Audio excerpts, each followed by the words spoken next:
নমস্কার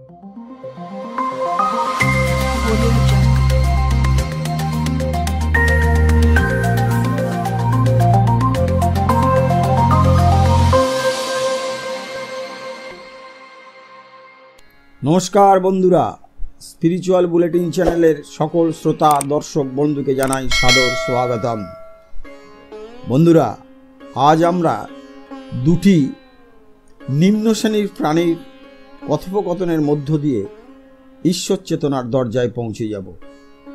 দুটি নিম্ন শ্রেণীর প্রাণী হলো, একটি গুবরে পোকা আর একটি হচ্ছে ভ্রমর বা ভ্রমরা। তারা কি বলছে চলুন শুনে নেওয়া যাক। গুবরে পোকা বলছে, আহা হা হা, গোবরের কি স্বাদ, খেয়ে বড় তৃপ্তি হয়, তবে ইদানিং একটু একঘেয়ে লাগে। তখন ভ্রমর ভুরু কুঁচকে বলল, কি যে তোরা গোবরের স্বাদে মজে থাকিস বুঝি না বাপু। পদ্মের যে মধু, তার স্বাদ যদি একবার জীবনে পেতিস তাহলে আর এই গোবরের রুচি থাকতো না। কতদিন থেকে তো বলছি একদিন চল না আমার সাথে। অবশেষে একদিন গুবরে পোকা রাজি হলো। ভ্রমর আর গুবরে উড়ে গেল অনেক দূর, হিমালয়ের এক নির্জন উপত্যকায়। সেইখানে এক টলটলে হ্রদের উপর ফুটে আছে অজস্র নীল পদ্ম। ভ্রমর গুবরেকে দেখিয়ে দিল কিভাবে মধু টানতে হয়। নে নে, আর দেরি করিস না, দেখবি কেমন প্রাণ মাতানো স্বাদ। সে নিজেই এবার চোখ বন্ধ করে ডুব দিল ফুলের বুকে। দেখা দেখি গুবরেও টানতে লাগলো মধু। কিছুক্ষণ পর ভ্রমর মাথা তুলে বলল, কিরে, কিছু বুঝছিস? তাচ্ছিল্যের ভঙ্গিতে গুবরে সাড়া দিয়ে বলল, না ঠিকই আছে, তবে তেমন কিছু তো মনে হচ্ছে না, একই তো।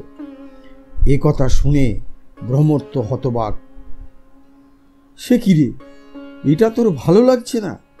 মুখে কি আছে তোর? মুখটা একটু হাঁ কর তো দেখি। কই, কিছু নেই তো। তুই হাঁ কর না, আমি দেখব। গুবরে বাধ্য হয়ে হাঁ করল। ভ্রমর চমকে উঠে বলল, ছি ছি ছি ছি ছি, তুই মুখে একতাল গোবর গুঁজে এখানে এসেছিস? ওই জন্য পদ্মের মধুকেও তোর গোবরের রস বলে মনে হচ্ছে। ফেল ওটা আগে, ফেল। গুবরে অনিচ্ছায় সাধের গোবর থুতু করে ফেলে দেয় জলে। হ্যাঁ, এইবার মধু খা। পদ্মে মুখ দিয়ে বিভোর হয়ে যায় গুবরে। এই গল্পটির তাৎপর্য হচ্ছে, মনের মধ্যে যতক্ষণ বিষয় রস আছে ততক্ষণ ভগবৎ সুধা বা ঈশ্বরের সুধা পান করলেও কেউ তার স্বাদ পায় না। বিষয় বুদ্ধি ফেলে দিতে হবে, তবেই সেই রসের রসিক হওয়া যায়।